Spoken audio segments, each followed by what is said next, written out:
we are all holding our teams to a high standards, or holding ourselves to a high standards, to make sure that we have good client files that really allow us to aid them in their journey.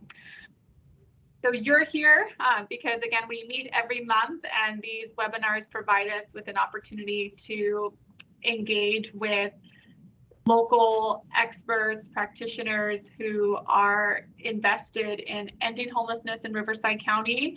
We want to remind you that these webinars are recorded, so you should always smile. You're on camera. If you decide to turn your camera on, of course. We always post our webinars on our webpage, so we'll make sure to provide a link in the chat box, but also capture a direct link to where you can find the webinars on our page in a corresponding email that will be sent out.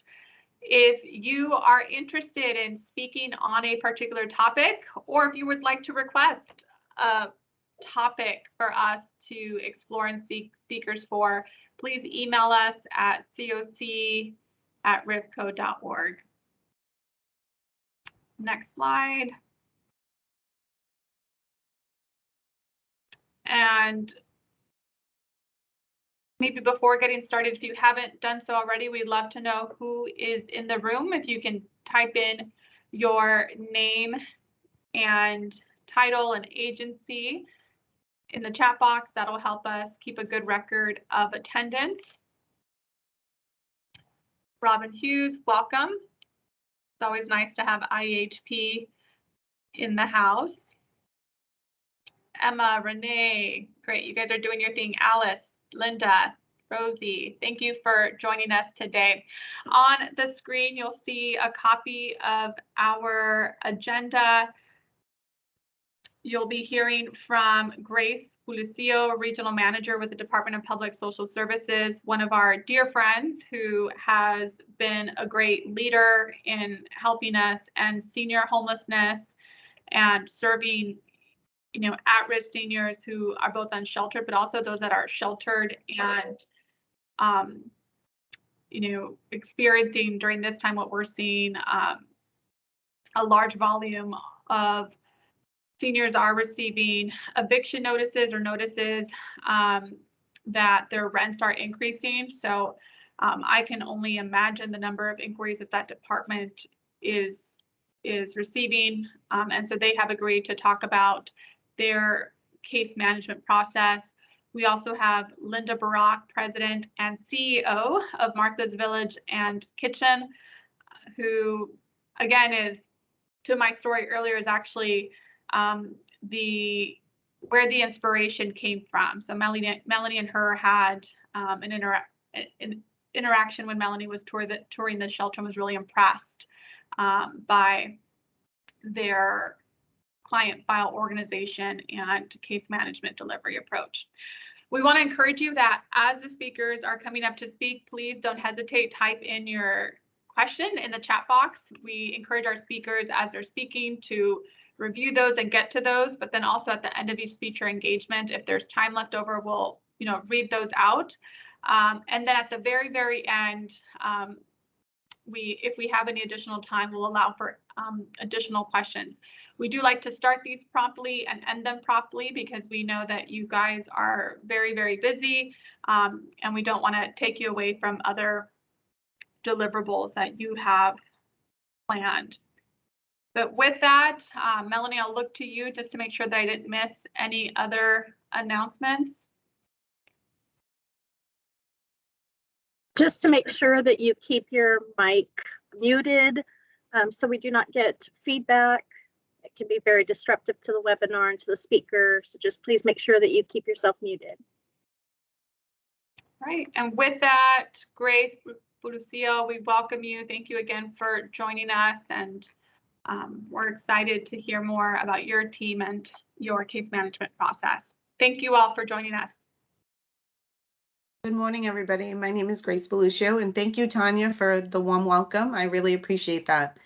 So CRIS was formed with Adult Protective Services due to the need that we were serving a lot of homeless clients, and we were not equipped to case manage and properly assist them in getting long-term housing. So the CRIS team was formed. I think it first began in 2018, and our resources were very limited.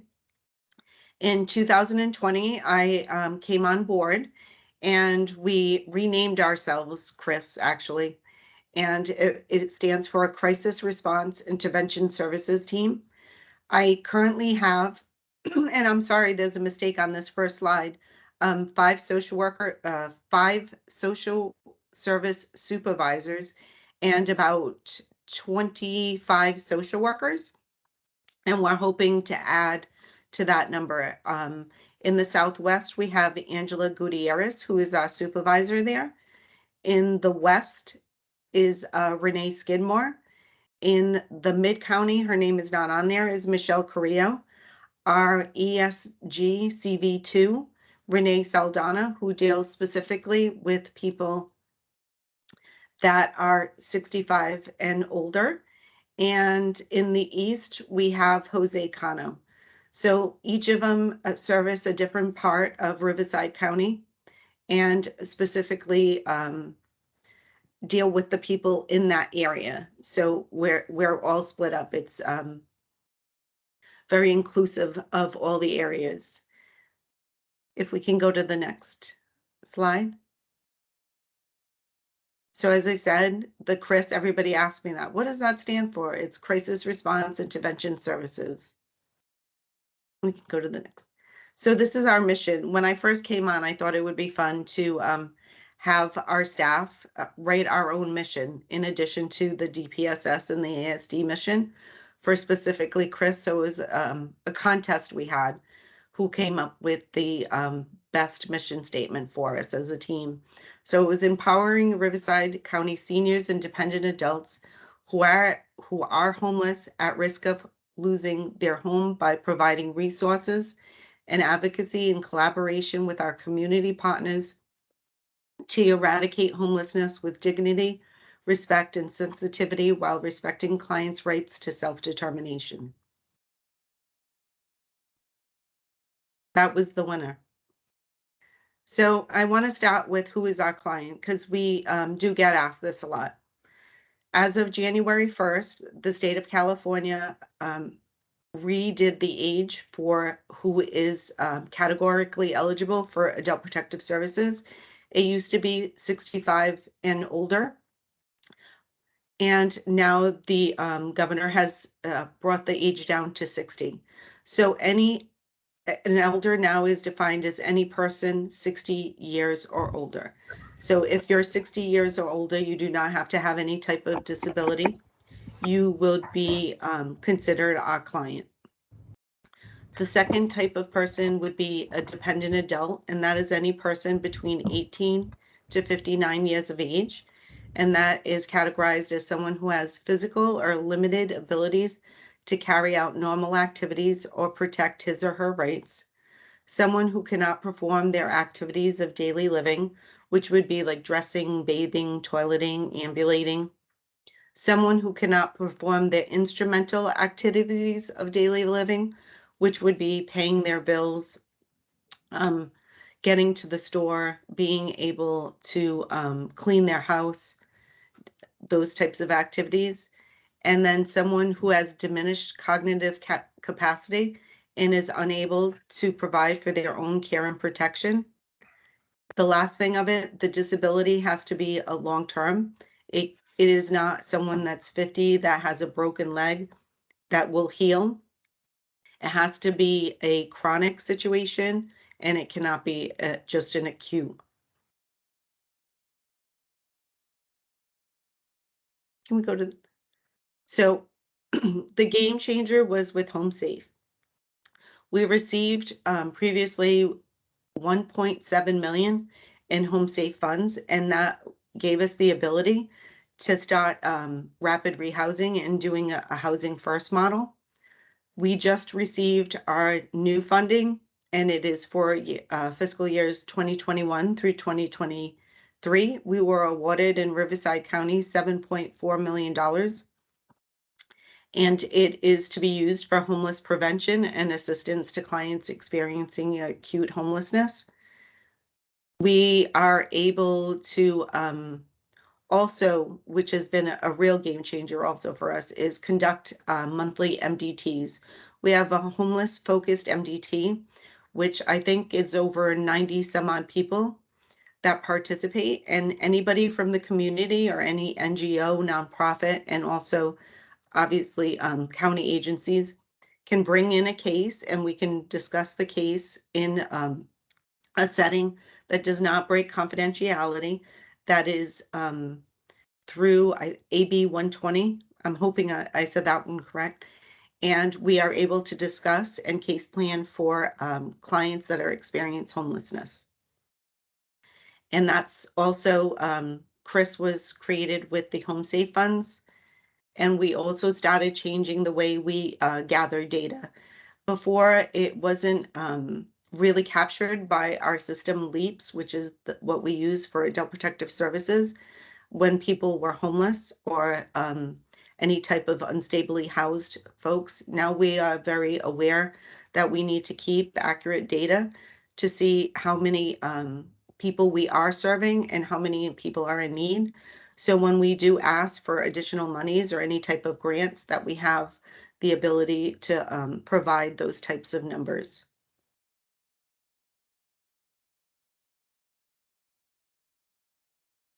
So the crisis response and intervention services, we use a decentralized model, and the social service practitioners are stationed throughout the county. We provide case management services, and it's usually longer than 30 days. Traditional APS cases are only a 30-day service, and they try to stabilize the client, put in additional services, and then they close the case within 30 days because that is all that is funded through the state for APS. Chris keeps the cases open, and we found that it takes, when someone is street homeless, up to 6 to 9 months to stabilize the client and to get them adequately and permanently housed. It also, we have changes in our housing voucher availability. Prior to this, we had very limited funds. I think it was maybe $30,000 a year in certain county funds. Now we're able to write vouchers for various things. We use our vouchers for security deposits, back rent, furniture. For Home Safe, we use various amounts of monies to assist with paying prior evictions. So, or if they're at risk for eviction, we pay back rent and whatever it is that we can do to keep them in their home. The methodology of the client services applied, we're using now a housing first situation, and it's pretty much before we tackle any of the barriers of why they're homeless, we make sure that they're stable in some type of housing. And the homeless prevention, I think this is a real big factor for us, because when someone is evicted from their home, it reflects on their credit reports, and it's very difficult to get another landlord to take their applications and actually give them a unit when they have prior evictions and poor credit history. So we're trying to target also unstably housed, that if there is a way to keep them in their home that they are now, we do whatever it is that is the barrier for them to play. And it can be with applying for Section 8, assisting them with utility bills, various hoarding situations. If there's any kinds of infestation, we can have, we have our funds that we can use to correct those situations. So why we changed in practice, as I discussed earlier, prior to the Home Safe funding, we had very limited funding. We had limited resources. The case management was only up to 30 days. And the only real resource we had were shelters. And sometimes a shelter is not appropriate placement. And as we see, a lot of homeless have animals, and they're very attached to these animals. And a lot of times the shelters do not accept the animals that our clients have. So now we have multiple funding sources. We have our Home Safe funds, and we were also very fortunate to receive the ESG CV2 grant, which targets our elders, not our dependent adults. But that has been a real game changer for us to be able to find housing and to be able to actually engage landlords throughout the county and see if they can be motivated to take our clients and to look over, a poor credit history or a prior eviction. And we offer not only the placement for the elder, but we also offer extended case management for them.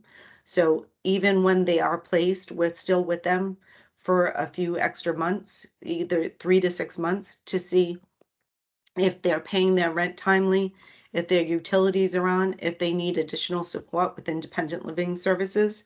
We do have some elders, which is sometimes surprising, that have been on the streets for 8, 9, 10 years. They've become out of habit on how to pay bills, make a budget, just the normal things a lot of us take for granted.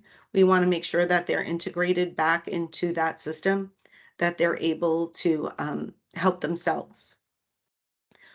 We also have partnered with various people. We have some resources with HWS, which we're very grateful for, with Section 8 housing choice vouchers. We've also partnered with Office on Aging, that once our cases are stabilized, that they also have assisted with additional case management for people over 60 years of age. And there's various partnerships with both our community partners, a lot of our NGOs, and additionally with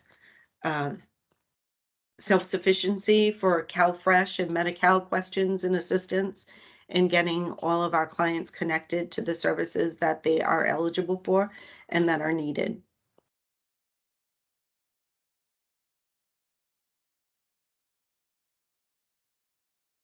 So pretty much this is just, the difference. A lot of people ask us, what's the difference between regular adult protective services versus CRIS? Cases assigned per region, boundaries versus Riverside County. We cover the whole county. A lot of the other regions that do APS just do their specific areas. The case management is very limited. As I said, APS is only reimbursed for 30 days of case management and actively assisting the client.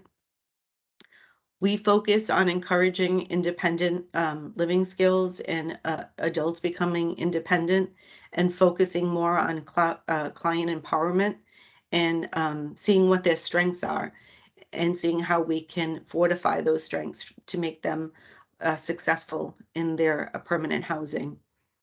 And APS focuses a lot on financial abuse, physical abuse, and different forms of neglect. Most of our cases are self-neglect, which now has been categorized as homeless being a part of the criteria in self-neglect. So it's not only if you're not taking care of your health or your basic needs, homelessness is also now considered a one of the self-neglect criterias.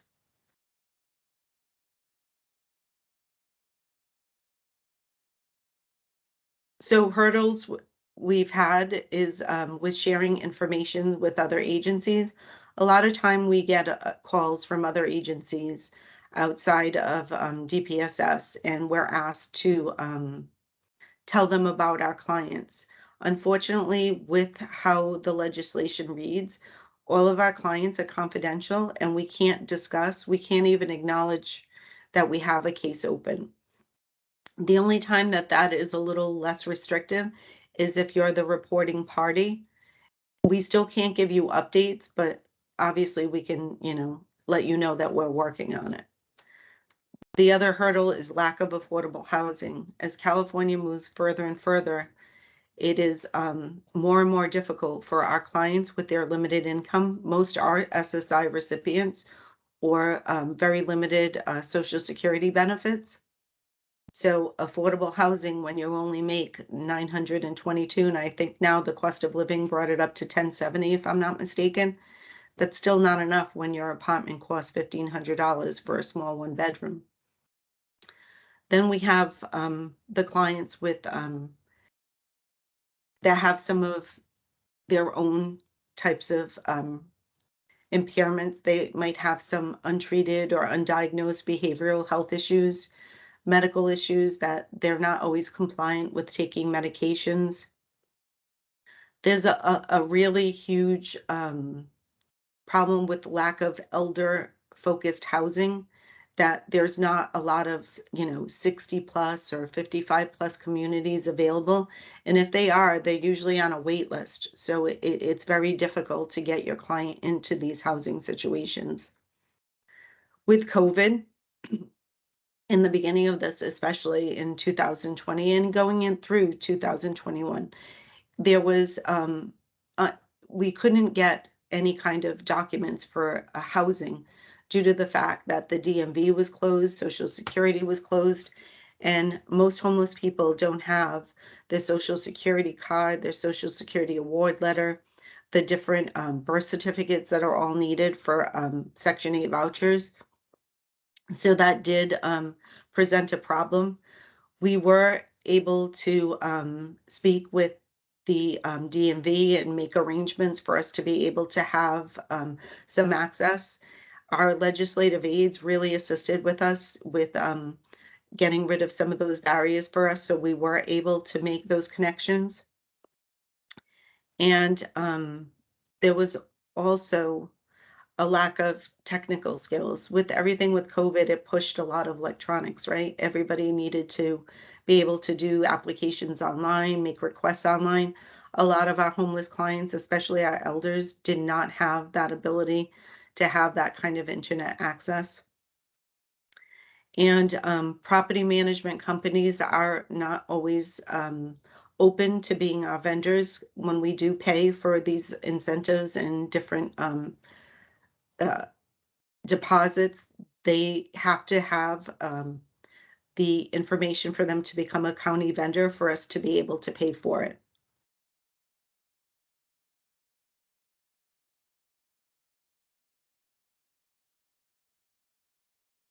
So with the MDTs, and also when we approach our clients for case management, we really want to have the client buy-in. So the client always wants to be part of their housing plan. They want to know that they're being heard of what they want and what their goal is to be. The clients also like to have their pets as part of their family unit. You are not separating somebody that's been their only companion is a dog that's lived on the streets with them and provided them warmth and love and caring. So we go really try to keep every pet with every client that we serve. The other barrier sometimes is the clients want to choose the city of preference for long-term housing. A lot of times it's in places where the market is outpriced, such as like Temecula, Murrieta, some parts of Corona. So it is very difficult, especially with their limited income. Can we go to the next one? So the right to self-determination is a huge part of Adult Protective Services. We are not a placement agency. This isn't like Children's Protective Services that we can just place them wherever we feel that it's the best thing for them. They have the right to refuse any of our services, which some do. We try to give them 3 areas of choice to try to see where it is that they would live and where they would like their permanent housing to be. We have been able to break a little bit of that with the ESG money that we completely was a game changer for us to be able to incentivize and to also have outreach to our landlords in our community. It just doesn't have to be big property management companies, but landlords that have, a couple of properties that are available that we're unaware of the different programs that are available to them. I think the communication with our clients, we see our clients a couple of times a month, if not more, depending upon what their needs are and what their barriers are. We're always trying to link them to other agencies and community partners that can enrich their lives and help them to be successful. And then it's being patient with the workers. Sometimes they can take things personally, because if you've been trying to help somebody for 6 months and you feel like you failed, it really is good to be supportive of our staff and to let them know that they do work hard and there is a lot of great outcomes. So partnerships that have been a huge part of our goal. Without our partners, I don't think we would have been as successful. I don't know if this has to like be clicked on, Melanie, that it shows all the partnerships. There we go.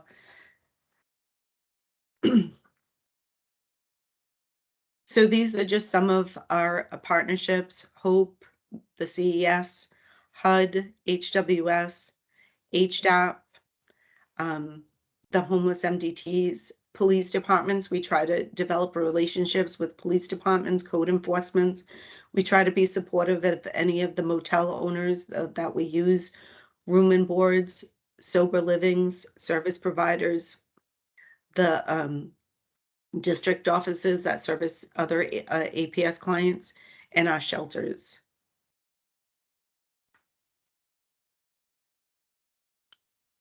So the MDT is held on the 4th Thursday of each month. It is not any longer at the Mission Grove. It's now on Teams, but we are looking into it once the COVID restrictions start to lift more and more, so we can build better relationships instead of just seeing, like I'm seeing today, faces on a screen. It would be great to be able to share a cup of coffee with everybody and meet everybody in person. Michaela Williams is the coordinator, and she is extremely talented in keeping the meeting on target and on focus. And I can put the her email in the chat also. If you're interested in being part of the MDT, you can contact her and ask her how that is, what the process is to be a part of that.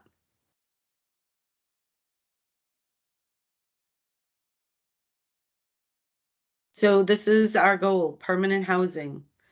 We don't want to keep people in motels. We are looking to put them into their apartments. Yeah, each week we send out to all of our staff a picture, and these people all have signed releases that we can use their photo. And we try to motivate our staff by showing them all of our success from all of the social workers for that week. And you know, the smiles on faces you can't really see because all of these people have a mask on, but the smiles and just, you know, the just their demeanor actually changes. You feel like people stand up a little straighter when they're handed their keys. So it really is a beautiful thing to see.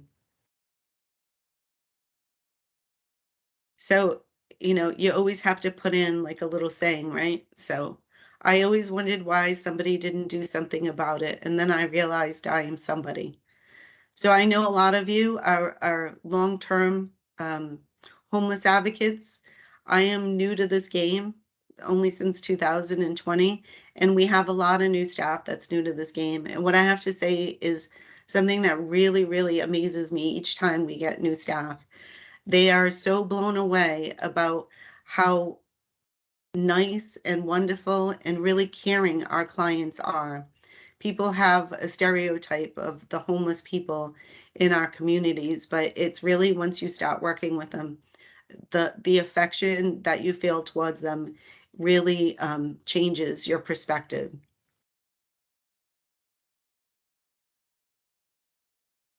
And this is just a small org chart of who we are. My deputy director is Barry Dewing, and then the supervisors under me are just in this. And that's it. I'm 1 minute ahead, sorry. That's good. Thank you, Grace, for sharing the wraparound services that are part of the case management of the Christ team, and the extended case management for elderly and dependent adults for your program. Any questions for Grace before we hop over to Linda?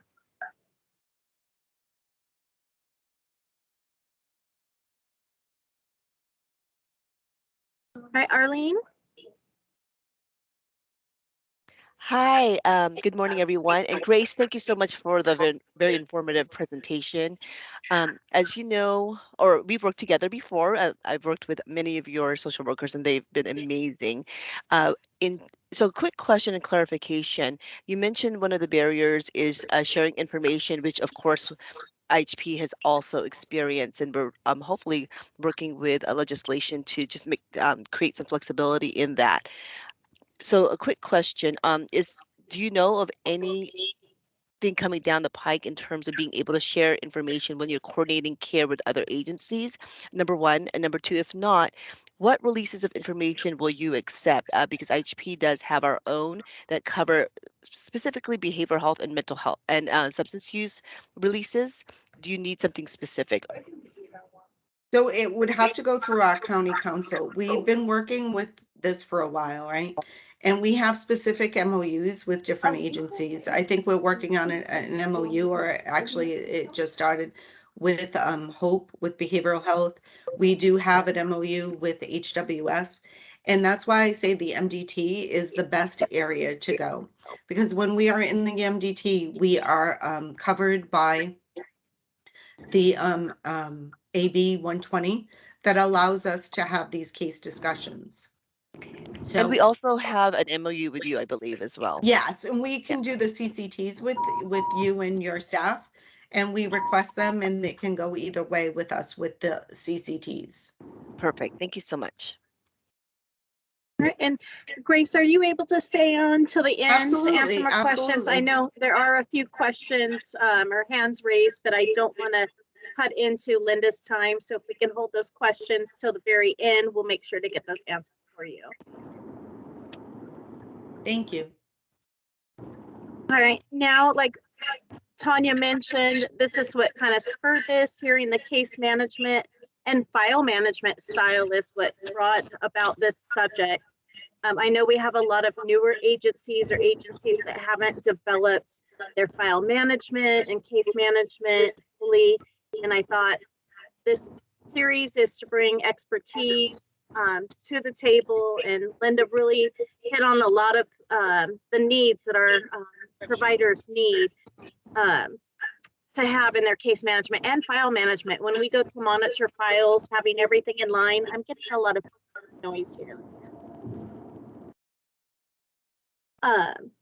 Having that file management in order so that when we come in and monitor, it's easier to monitor, it's easier to find the documentation we need, which makes our processes and HMIS more streamlined when everything's well organized. So I'm going to turn the table over to Linda.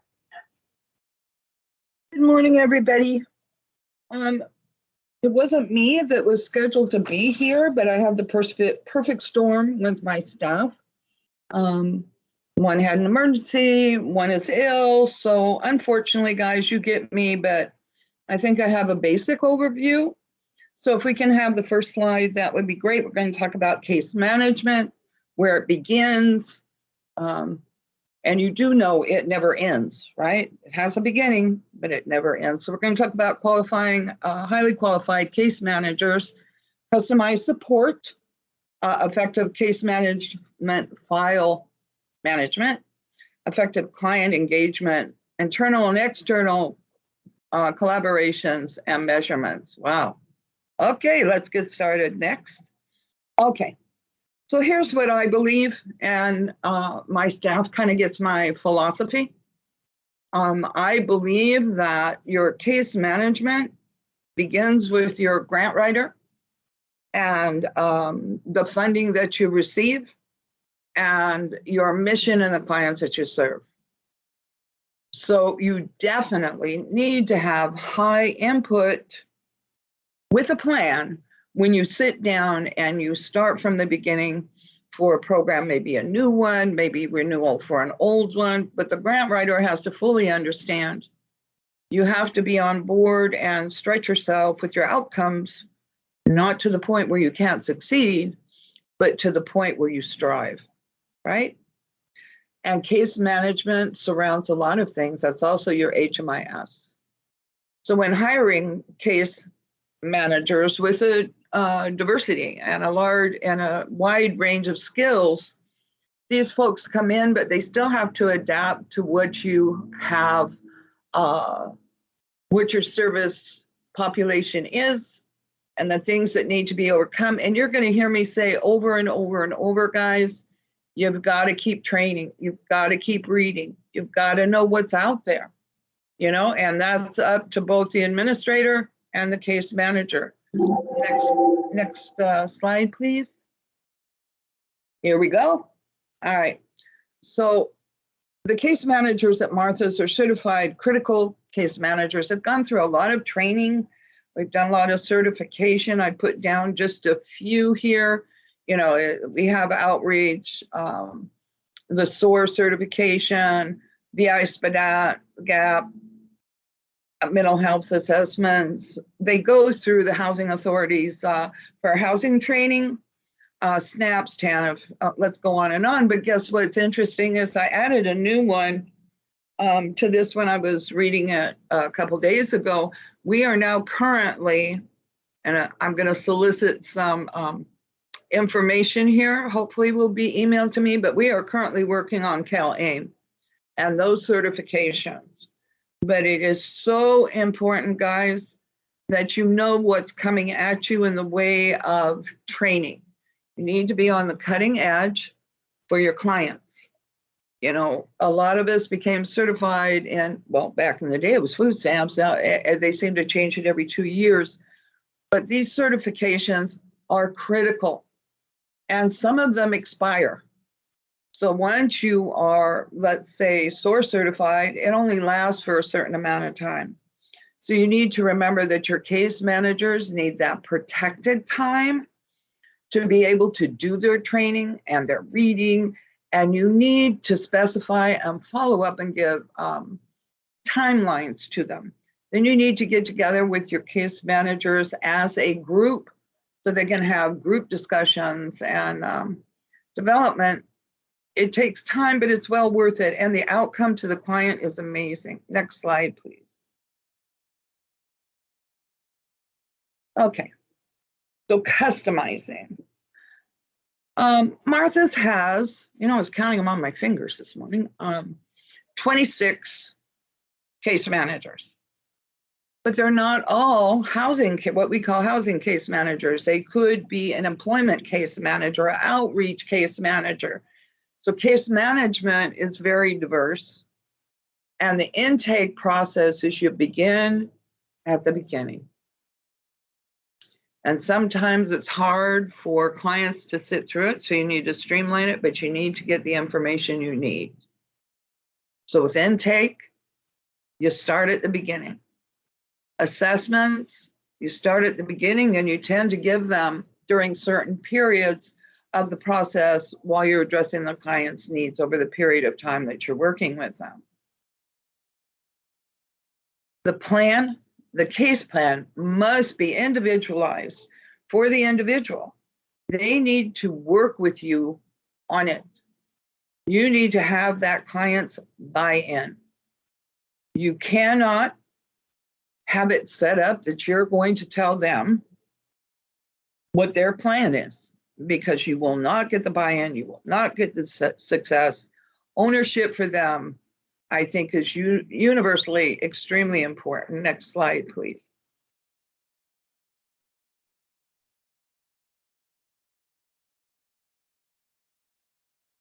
Well, I think I kind of said that before, but it's really important and notes need to be taken, right? And interest needs to be shown, and you need to listen and you need to help to design. Now, at Martha's, when we do the intake and we start to design their plan for exiting homelessness into housing, is we never overwhelm, right? We only, never more than 3 tasks that are related to one another and achievable, right? Very achievable. And when you're writing them down in your case files, and we'll come to that shortly, how you manage your files, because that's so important, that when you're working with them, that really helps to establish and build the relationship with them. When they come in, they don't want to be too homeless, not enough homeless. You get a lot of, they're so grateful. We've all heard this. But because they don't know, they don't understand where the lines of case management are, and that they are truly accepted by the case manager. So you're building a relationship all the way through, right? So you'll see and know that you need to go deeper with the client as you move them through the process. Next slide, please. Oh, here we go. All right, manage client files and information. This is so important. Keeping client files in pristine condition. They need to be highly organized.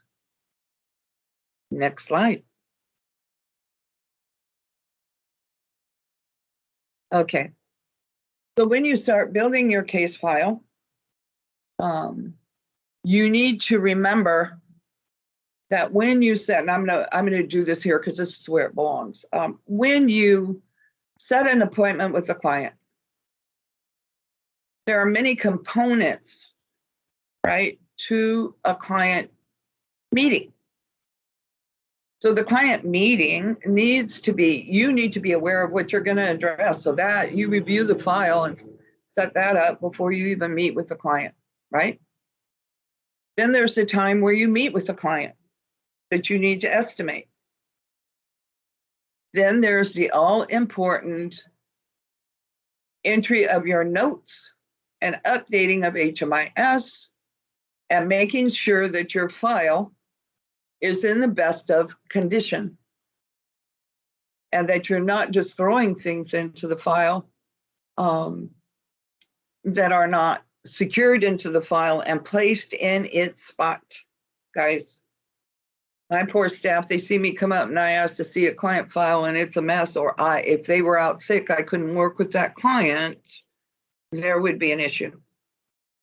You need to be able to pick up that file and it needs to be pristine. Martha's uses the motivational interviewing process, which can be found an outline of it online under best practices. It's an evidence-based practice, and it helps. It really helps. I talked about this before, client buy-in, which is so important that they value their progress. Next slide, please. Okay. All right. So, of course, HMIS is a major tool that are used by case managers. And HMIS has its guidelines for entry and the process. Martha's has its internal guidelines. And I suggest highly that you do this and that you have somebody that can monitor this. Martha's guideline is 48 working hours after the meeting. So it should be done very promptly. You are a much better case manager. Your case managers are much better case managers if everything is fresh. I can't tell you how many times I've looked at files, and when I would go into a new position and see them where they hadn't been updated in a month, and it was the case manager had every intention. So again, that time that you work on your files, you update your HMIS, that needs to be encompassed in your meeting with the client.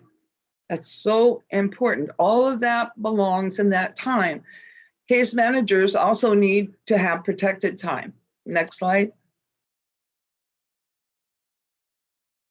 Yep, there we go.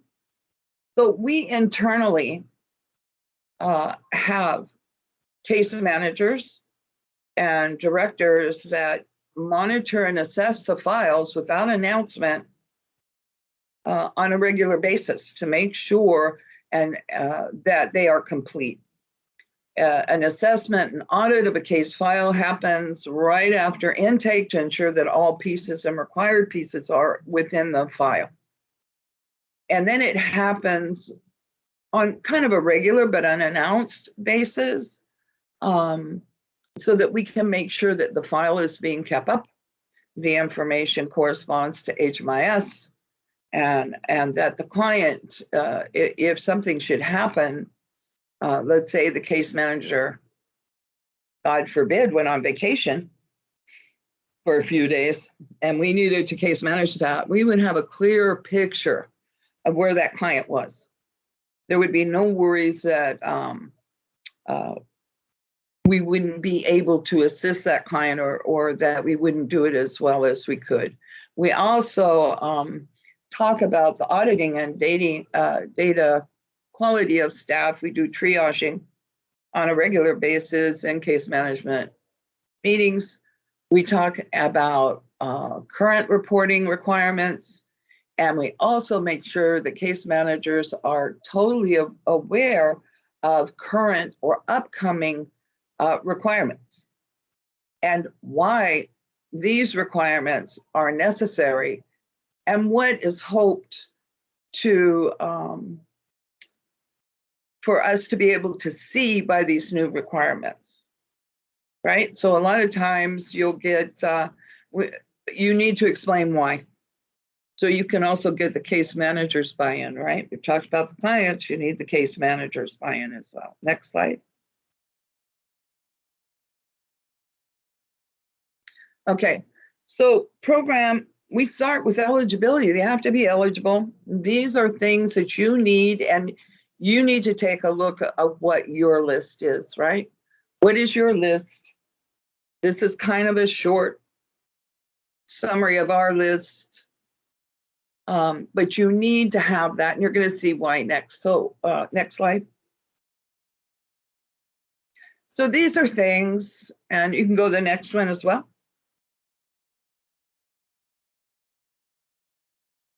Okay, so we use checklists that we secure within the client file, and there's places to make notes. We want to make sure the file, the tasks, all of these things have been done, and it prompts for the next goals. We've done this, this, and this, and we still have this, this, and this to get them housing ready.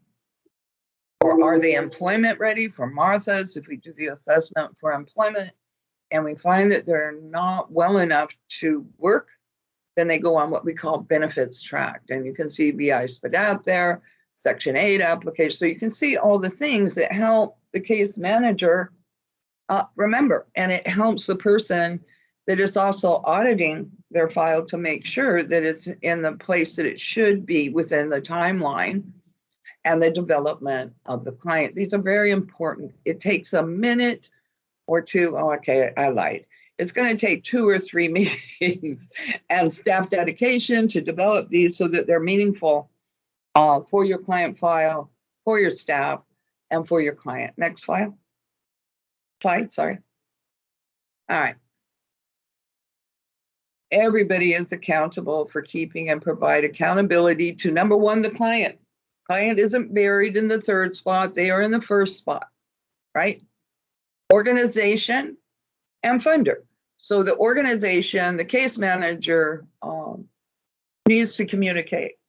And I can't tell you guys how important it is that we listen to the needs of the case managers, and that case managers and program people listen to the needs of the client. And of course, the funders are important, and they definitely give guidelines. And thank you to the people that support us from the county, because you give me so much reading material and so many different things to bring us up to date. It puts me on, I think, more of a cutting edge, and my case managers on a cutting edge of we know what's coming at us, which is a good thing. It allows us, I'm hoping when we learn more about CalAIM, that we will be able to use that as an amazing resource. So keep your files clean, keep them up to date, give your case managers and yourself as case managers protected time. It shouldn't be a rush. These are people's lives. Do I have another slide or is that the last slide? Okay.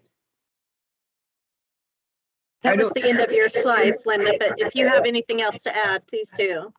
Right. I would really like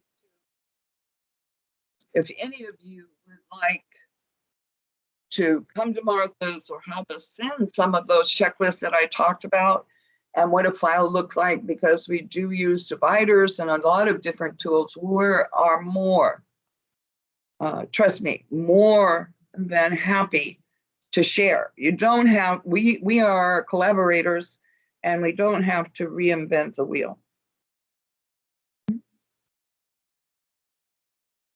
Thank you, Linda, and I really appreciate that offer. Gina had a question, and I'll start with you, Gina.